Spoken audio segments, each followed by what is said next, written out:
Mirasee.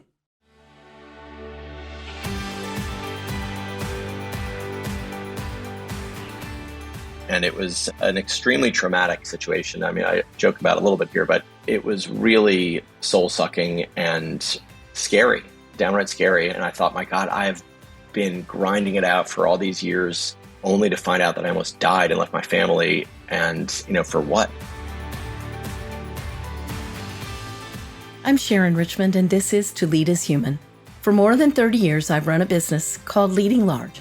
I help C-level executives expand their impact, clarify their priorities, energize their organizations, and build cultures of accountability and respect.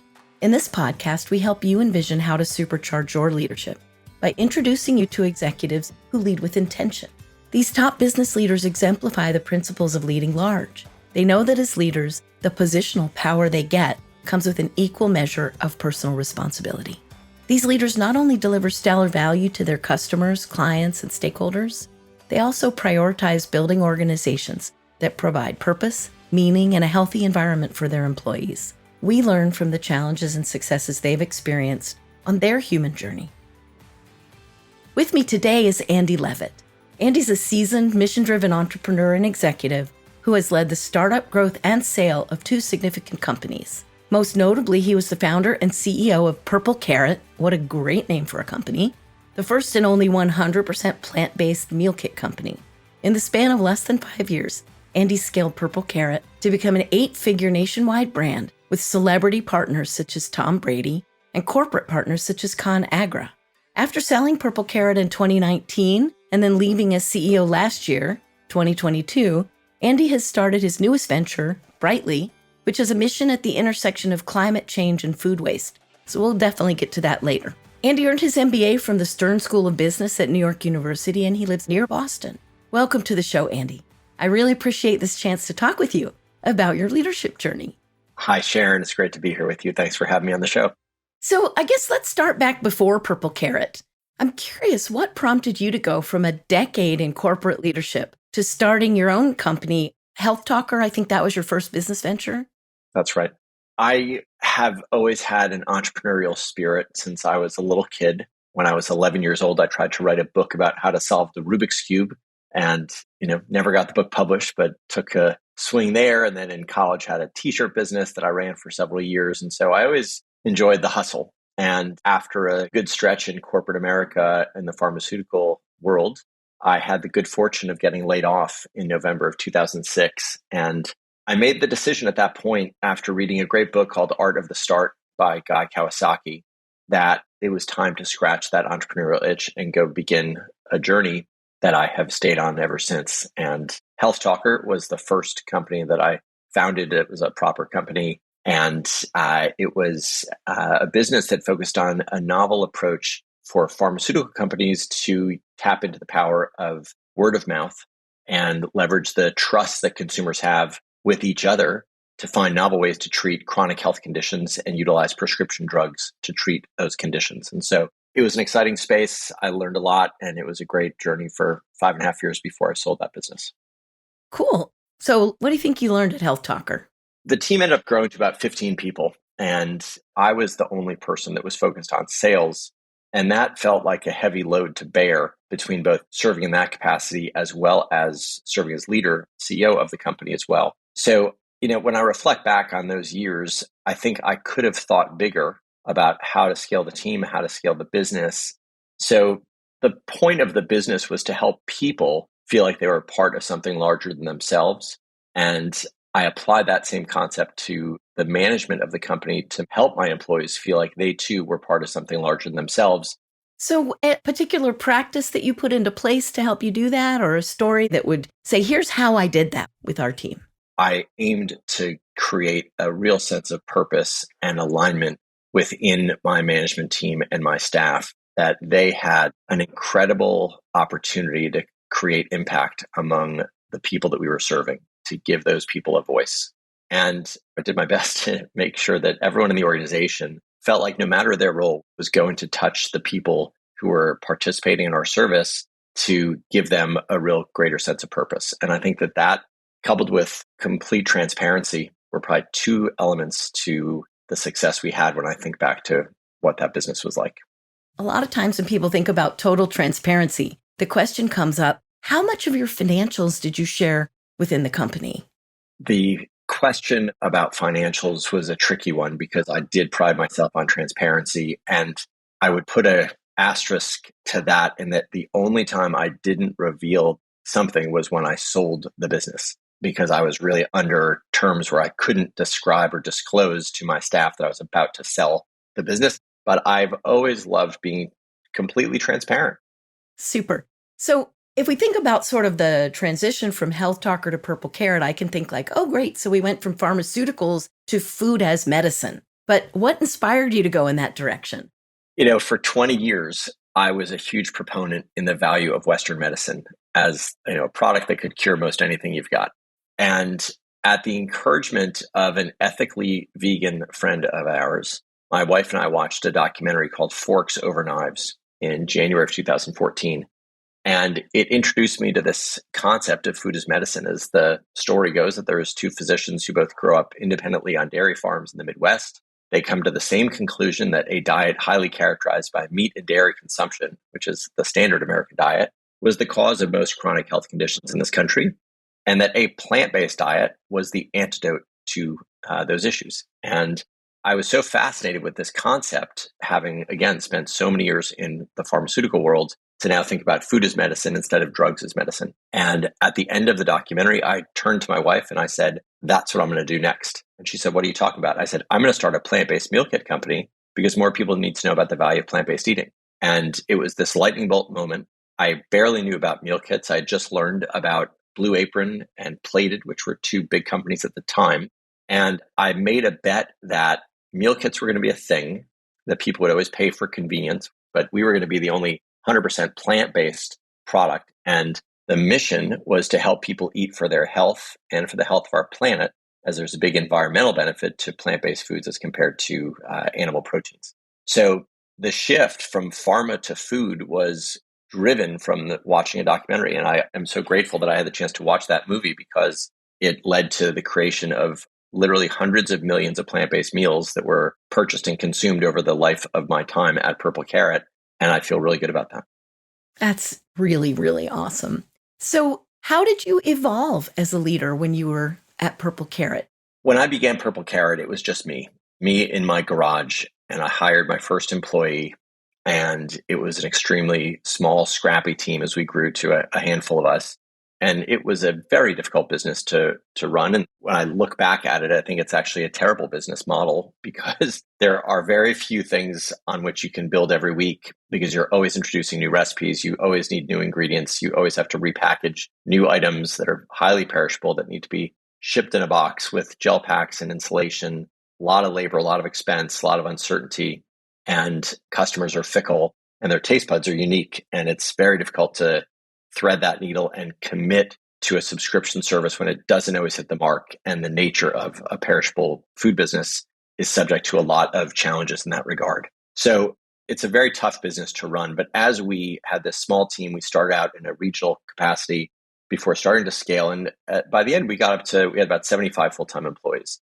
And my nature as an entrepreneur is that I pride myself on being visionary and being able to take risks and think big and think conceptually about what could be and what those possibilities exist. And that's sort of a delusional quality as an entrepreneur that I pride myself on. But to translate that into structured thinking and clear communication and a level of certainty about financials that I think in my early days I suffered from, and it underscored the importance of bringing on people who are smarter than me on any one particular discipline, and surrounding myself with brilliant people who could cover up on the gaps that I had. And if my unique ability was to go raise capital, for example, for Purple Carrot, I was the only person that could go do that because I was the founder, and that was on my shoulders. But if I could bring on someone who was great at operations or great at finance or great at customer service, it was much better to bring those people along. I think one thing that stands out for me is not recognizing the role that people assigned to me, perhaps more so than I assigned to myself as the CEO of the company. Because to me, it was still such a small homespun kind of company that was a relaxed place. And I might say something to someone in a transparent manner And then that person walks away and said, well, Andy just said we were going to think about doing this. I guess that must be what's happening. And so over the years, I really had to learn to filter myself and not be so comfortable sharing ideas because of the way people might interpret comments that I might make in an otherwise offhand way. So there was a learning curve that happened with that, a need for me to grow as a leader and to also focus on providing structured communication, structured thinking. And at some point, I realized I should just get out of the way and let other people step in and lead, because my role, the company had reached a point where my impact could happen in a different way than managing some of the day-to-day operations of a highly logistically driven company. Right. So did you end up bringing in a COO or something? So I launched the company in the fall of 2014. And about a year and a half later, I brought on my dear friend, Brian Greenfield, who was my right-hand person throughout the business, throughout the balance of the journey until we sold the business and we exited several years later. Brian was great because we really complemented each other so well. And he was very focused internally, where I was focused a bit more externally. In 7 years of working together daily, never disagreed on anything. We always found quick alignment. And so I give Brian a ton of credit for the success that Purple Carrot had, because it took someone of his intellect and his capabilities that really helped us scale and achieve the growth and the margins. Yeah, and you're just giving a really good example of the way that early stage companies have their chaotic stage, which is all about, can we find enough people to buy what we're selling, that we have enough money left over to run the company or raise money or whatever. So you were describing the typical first stage, which is that sort of high chaos, high visionary period of time where the real goal is, we call it product market fit, but what that really means is we have enough customers to buy what we're making, and we get enough money from all of that we can continue to operate, more or less. And that stage draws these lovely, entrepreneurial visionary people who are super comfortable with casual interactions, chaos, bespoke answers to things, making it up as we go. Then we get to that stage just before we scale where you need somebody like Brian. Correct. Who can bring in a little bit of systematic approach, some operational structure, some cadence. Not too heavy. We go light structure, but that's that second stage that typically is thought of as systematizing, which then allows the scale. So that's right. For anyone listening, I think Andy just gave us the best possible description of the difference between the leaders that can lead those two stages. Well, thank you. I love building the plane in flight. And it's probably my favorite thing to do, to create something from nothing and just figure it out as it's going. And I think Brian would be the first to admit he's not going to be the visionary person who's going to start the company, but he comes in and plays such a critical role once you've got sort of your training wheels off and you're ready to really elevate. Yeah, it's mission critical. So for those of you listening, it's okay if you're the entrepreneurial type to bring in someone that does a little more structure than you do. It can be helpful. Was there anything surprising that you learned about yourself when you were leading Purple Carrot? What was surprising to me about my journey through Purple Carrot was how passionately I cared about the outcome. And it was just a different level of size, of scope, of scale, of investors, of customers, of eyeballs, of consumers, of press, of media. It just, when I think back to my prior company, Health Talker, it was just on such a smaller scale on a relative basis that was in almost its own little echo chamber. Purple Carrot was on the national stage for a lot of reasons, from early partnerships that we had, different celebrities that got involved. The type of category it was with meal kits were very hot and very prominently featured in the media. And there was just a highly engaged audience. And so between that and the investors and the staff, I think that I just had to give every bit of myself to the business to address all that and balance it out with having a wife and 4 young children. That was difficult for sure. And it just, the surprising part, I guess, was just how incredibly soul-sucking and time-consuming it became. It was also a joy. I mean, there was people used to ask about work-life balance, and I used to say, there's no such thing, because I was so defined by Purple Carrot that my whole existence was that I was the CEO and founder of Purple Carrot, and I spent a bunch of hours every day doing that business while I also had a fabulous wife and 4 beautiful children and had that life around me. But so there was no balance because it was all one big thing. Everybody has the same 24 hours in the day, and I just had a disproportionate amount of time in my brain rented out to focus on the challenges and opportunities within Purple Carrot. Yeah. So what did you learn about yourself with that struggle? I learned that I do have a great deal of grit and determination. And I say that with full humility. But I would say that I had my back up against the wall on countless occasions for a variety of reasons, whether it was financially driven with, the challenge of raising capital, whether it was with employee issues, whether it was operational issues, whether it was macroeconomic issues, or even health issues that I dealt with. I assigned it to just a level of commitment to say, like, I'm not going to fail. And you got to just dig really deep and whatever it takes to find a way forward. That's what I learned about myself, an absolute willingness to lay it all out on the line there and not leave anything out for chance. And how did that impact the culture that you were building at the company, do you think? How did the employee base of the company react or respond? I don't think I showed that so much to the staff per se. I used to joke that I was like a duck, that was sitting, gliding along the water, looking very calm, but underneath my legs were flapping like crazy because I never felt like it was going to be healthy to bring forth that energy and share all of that. I mean, Brian knew everything that was going on. Obviously, he was like my work spouse. But for the broader staff, I tried not to show that terribly clearly. And as much as I prided myself on transparency, the stress and the strain of running a business was not necessarily their burden to carry. It was mine. And I chose that. It's my privilege to have carried that weight, but it wouldn't be productive to put that on my staff and my partners there. That wasn't their job. It was mine.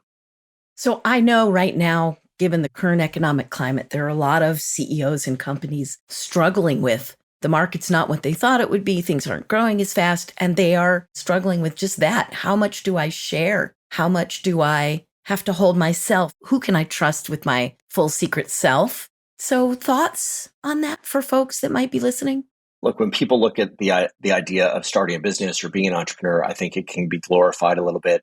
There are plenty of headlines of these different founders who've made a ton of money or had great products that have been wildly successful by various measures, that it sounds so cool. And as you get into it and you realize that when you're the founder or CEO of a company, it can be very lonely at times. And having, in my case, Brian there as my right-hand person who I could confide and be completely transparent and open about everything that was going on, that was a great relief. I mean, I talk to my wife all the time about these different things, but after some point in time, she doesn't want to hear about that much anymore. And there's only so much value she can add other than empathy, which she gave me in plentifully over the years. And I'm so grateful for that. But it was different to have someone who was really in the weeds on it and could really relate. And so I had that right-hand person in Brian, and that was incredibly important to have that outlet, because I do believe that staff members of a team or team members in whatever leadership roles they are, there's this expression that I heard many years ago that if the trumpeter sounds an uncertain note, few will heed the call.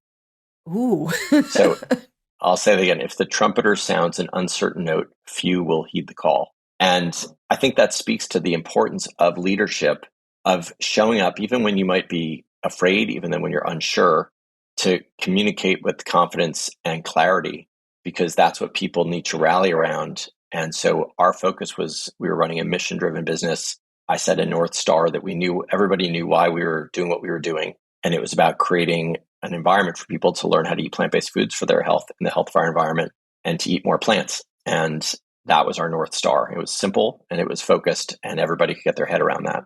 And if I then revealed worries about X, Y, or Z, that was just going to distract them from what they needed to be doing in that moment. And so there's a burden and an opportunity to be a founder, to be an entrepreneur. And it's not for everybody. And for better or worse, it's what I've chosen and what I feel most fueled by. And I'm grateful when people want to join onto my vision of what I think is possible to really bend reality to the way I want it to be, which is oftentimes what it takes as an entrepreneur. Yeah, that's great. So now you've got a new organization you've started called Brightly. And why don't you tell us a little bit about that? Thank you. I'm really excited about Brightly. This is my third company, and it's the one that I think has the potential to be the most impactful in its own right. Brightly is a mission-driven organization that works with food rescue organizations to help monetize all of the food that they go out and rescue every week.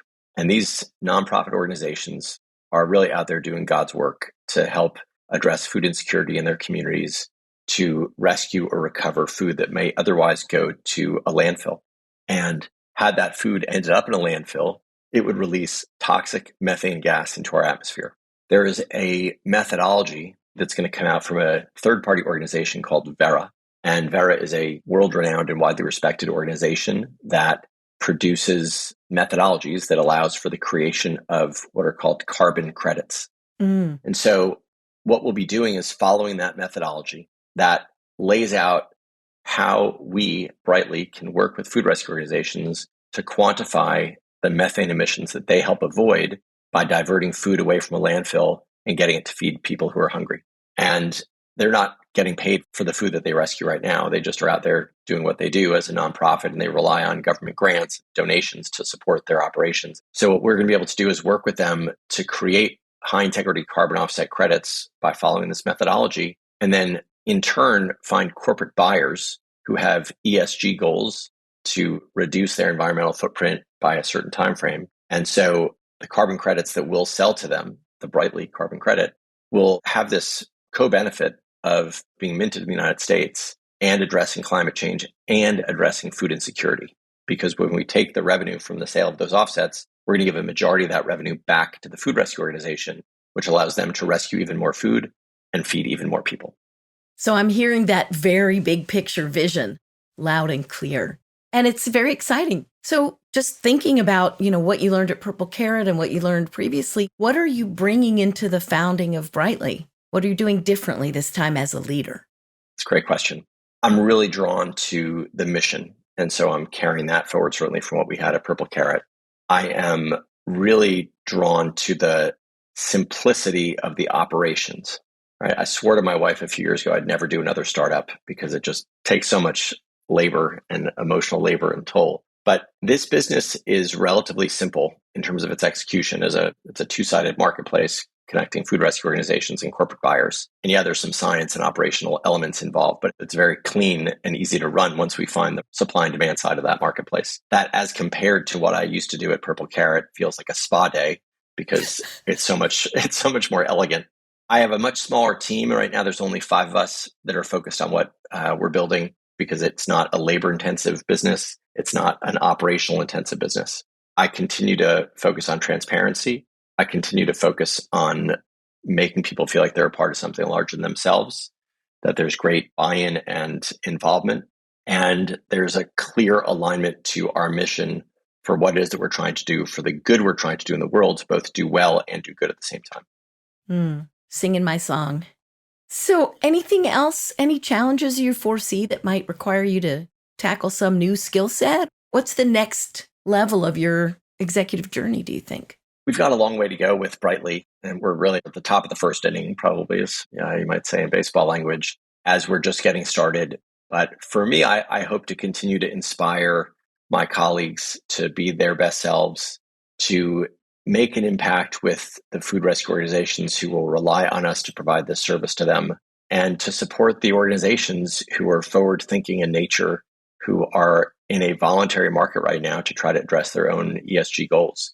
And so I will look back on this with pride and success if I'm able to make those things happen. That leads to a lot fewer people going hungry every day because the food rescue organizations will be able to do even more work thanks to the revenue we'll be able to share with them. So that really inspires me, makes me feel great. I think it sets a nice tone for my children to look at what I'm doing to give back and to try to help alter the trajectory of the planet that they're going to inherit. And it feels very mission aligned and mission driven. Startups are hard. And so at least if you can do something that feels like it's going to make a difference in the world, it's a lot easier to get up every day and fight the good fight. And I think in a mission driven organization, of course, that's one of the ways that you keep people inspired and enthusiastic. Are there other seeds that you plant when the company is so small for the culture that you want later? And how do you do that? I think you do that by showing up in the way you want other people to show up. And I pride myself on having an exceptionally strong work ethic. And I'm a big sports fan, and I'd always admire when they would talk about some leader on the team that he might be the first guy in the stadium in the morning and the last guy to leave at night. I sort of think myself a lot of times as that individual because I just care so much about it. And while I don't necessarily want other people to work as hard as I work, I do want people to understand that there's a lot on the line here. This is a business and we have a responsibility to show up and be our best selves. But that you've also got to find some balance and space to be your best self, and that it can't just be constant work. And so creating a level of humanity, creating a level of humility, and sharing transparently about the things that are going on, and that people understand the various elements of people's lives, that we're not so one-dimensional as a worker, but there's a lot more to all of us than may meet the eye. And eager to facilitate connection among our staff, that we all feel a great sense of kinship and a collaborative spirit as a team, because that's really what holds it together. Yeah, that's great. And then as you establish that kind of tone, as you go out to recruit and hire more people, of course, you look for people that you think may not share exactly the same ways of thinking, but share at least those core values. That's right. And as those people, as we hire more people, it's going to be pretty obvious in what the cultural norms are that we've set about making meaning, about doing something with purpose, that it's not just chasing a dollar, but it's really trying to create a difference in the world that we can all be proud of. Delicious. All right. So I love to go behind the scenes on this podcast. So I really like that old open the kimono statement, which I don't really know if that's even appropriate to say, but let's get more to the heart of what it means to you being human as a leader. And not many things test a person like a major crisis. So I know a few years ago you had one that you almost didn't survive literally. And I wonder if you might share that story and how it's changed you as a leader. Sure. So what you're touching on there is a really dire situation that I lived through, thankfully, when back in December of 2018, I had surgery for Crohn's disease, which is something that I've been diagnosed with and live with for the last 12 years or so. And this was my second surgery, and I wasn't really that worried about it. I was deep in the action of selling my company. I was in advanced stages of diligence, and there was a lot of stuff going on. And it was just like, okay, I got to stop and do this for 2 weeks. And it was intended to happen over sort of the Christmas break to minimize the impact on work, because this was everything I was focused on other than my family. And I had a surgery that went badly. And I was home over that Christmas break after being in the hospital for 5 days, which was standard. And my wife was busy with one of our children who had had this thing in his neck. So she wasn't very mentally present, sadly, at that moment. And I was home with 3 kids by myself. And I remember feeling terribly. And I went down to the hospital, thankfully, to get what I thought was going to be an iron infusion. And I got down there and I looked terrible. And they said, "You don't look very good." And I said, "I don't feel very good." And I said, "I'm just here for my iron. I just really need this iron infusion." And they said, "I don't think so, kid. This is not looking good." And I ended up going septic. And after about 10 or 12 hours in the ER, they had me overnight, thankfully. And I woke up at like 3 a.m. and I couldn't breathe. And it went south pretty fast. And I think, thankfully, I was in the hospital. I think if I'd been home, I'm sure I would have died and I wouldn't have made it. But because I was in the hospital, I was in a position to get incredible care. But I was pretty close to the edge. I think a lot of people thought I was going to die. And I was in a coma for several days. And I woke up, my wife came and kissed me on the cheek and said, "Happy New Year." I was like, "Happy New Year?" And she's like, "Yeah, it's January 2nd. And I'd gone into the hospital, I think, on December 28th. So I was awfully confused, and it was an extremely traumatic situation. I mean, I joke about it a little bit here, but it was really soul-sucking and scary, downright scary. And I thought, my God, I've been grinding it out for all these years only to find out that I almost died and left my family. And, for what? And that's when I swore off startups to my wife. I said, when I was finally conscious in the place I could communicate, that I said I'd never do this again, because I was so close to losing it all. And, it took me several months. I was in the hospital for 13 days, and I came out and I really was a different person. And the PTSD that I had from waking up with a trach tube in my throat and feeling this sense of nearly dying, it really took a while. I spent a year in therapy over it, and it was really hard to not cry at almost the drop of a hat.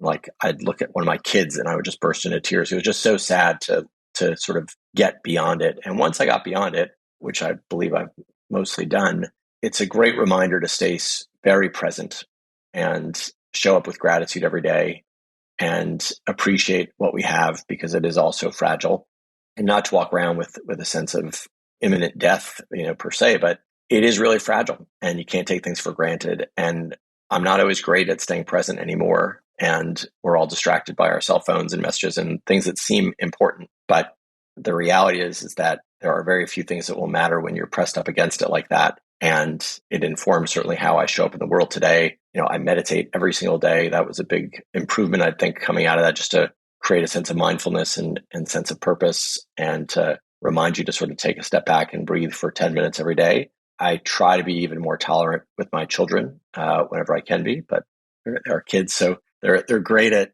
getting the best of us at times. But they certainly know which buttons to push in their parents. If they could only get paid for pressing buttons, they'd be very wealthy.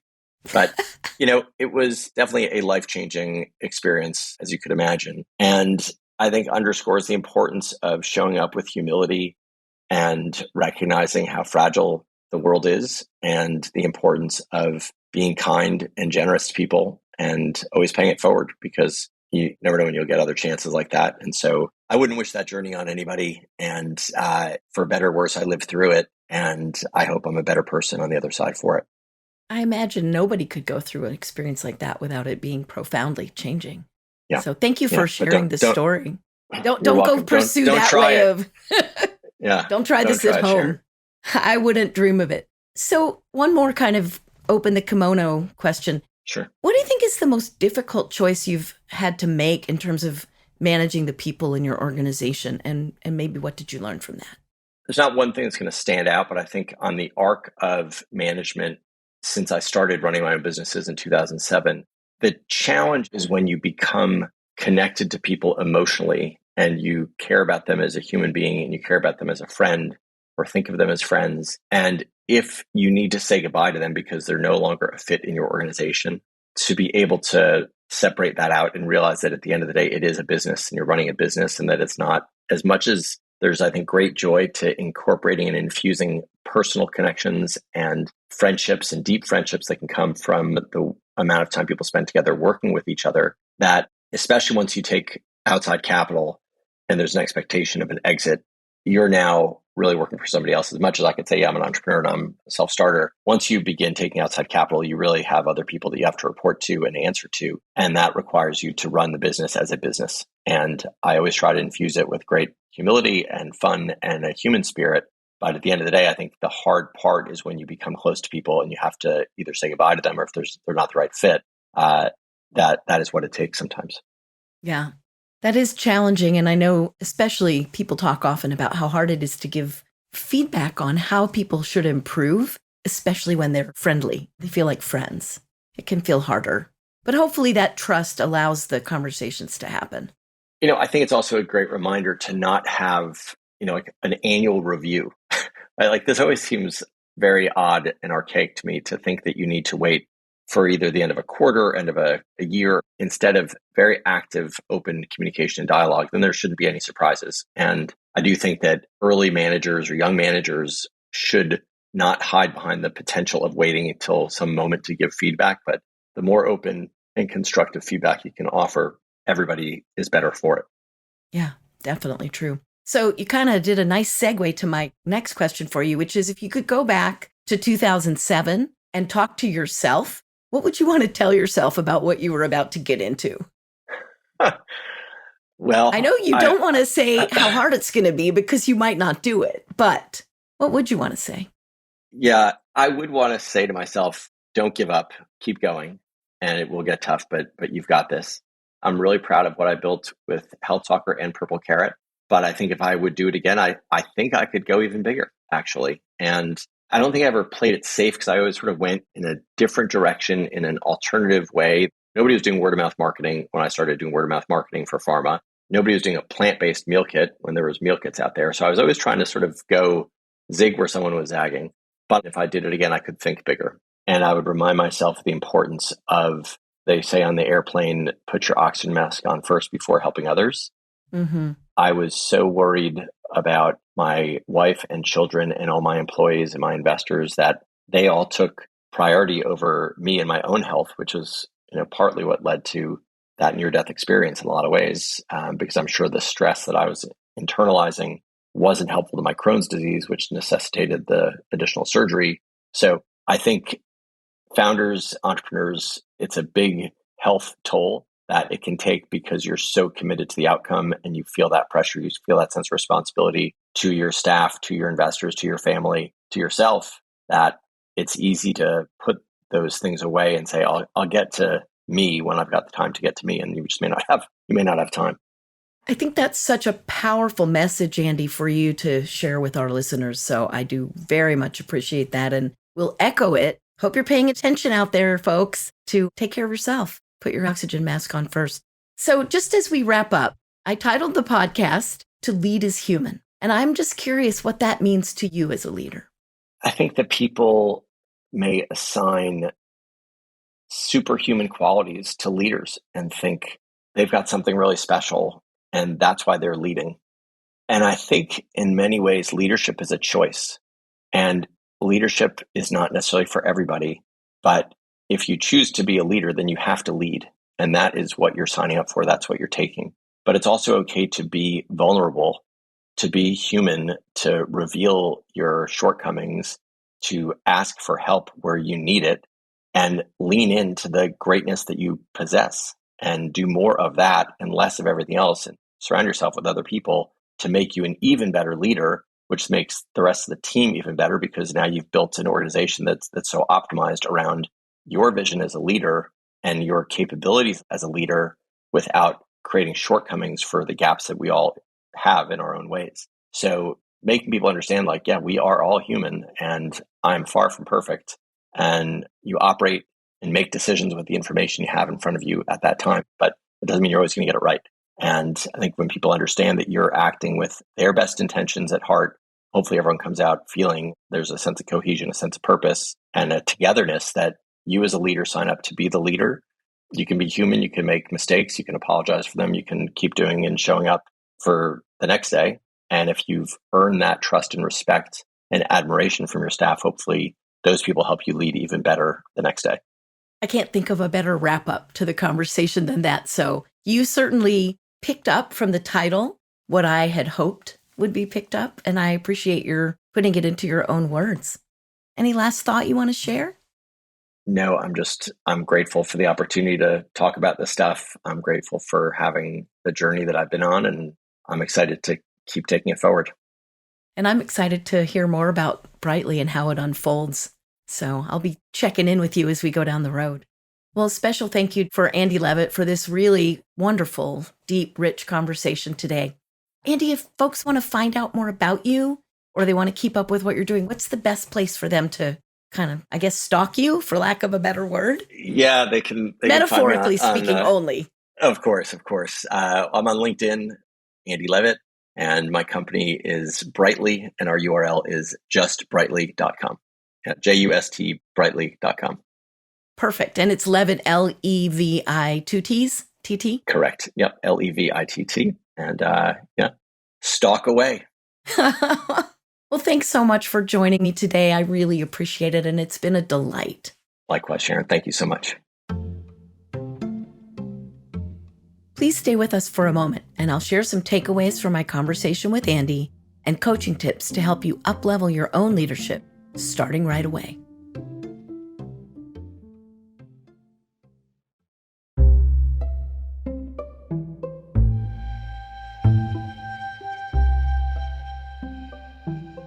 So, listening to Andy reflect on the arc of his leadership journey today, I heard several topics that I'd love for you to think about for your own leadership. The first is, how do you live your values? And in specific, Andy talked about his value of transparency.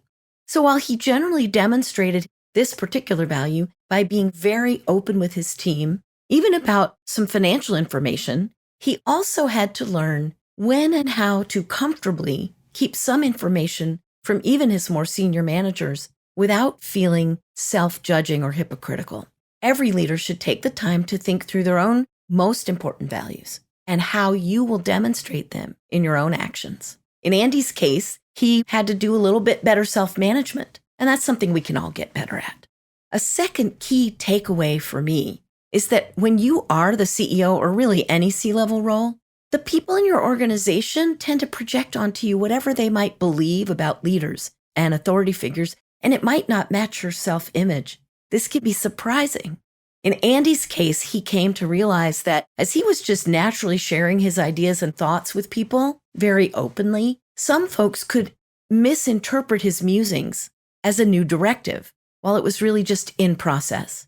Becoming aware of this helped Andy to edit himself in certain situations to only sharing broadly the messages that he believed would help his team members keep focused on their top priorities.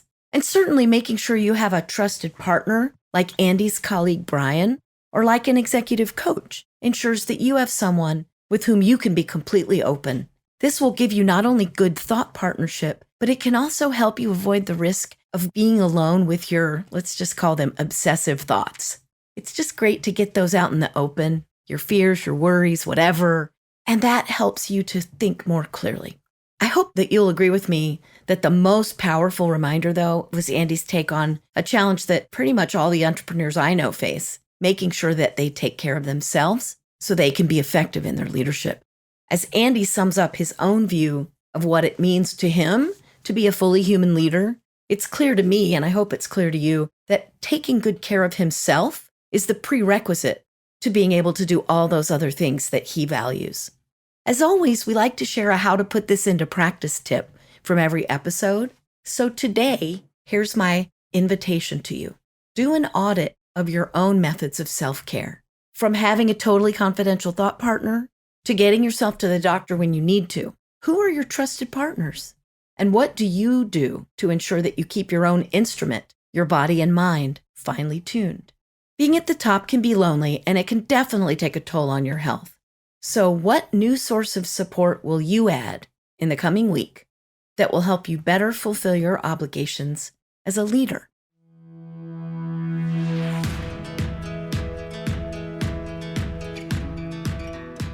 I'm Sharon Richmond, and this has been To Lead is Human. You can find out more about me at leadinglarge.com. That's LEADING large.com. To Lead is Human is part of the Mirasee FM podcast network, which also includes such shows as Soul Savvy Business and Making It. This episode was produced by Cynthia Lamb. Andrew Chapman assembled the episode. Danny Eny is our executive producer, and post-production is provided by Post Office Sound.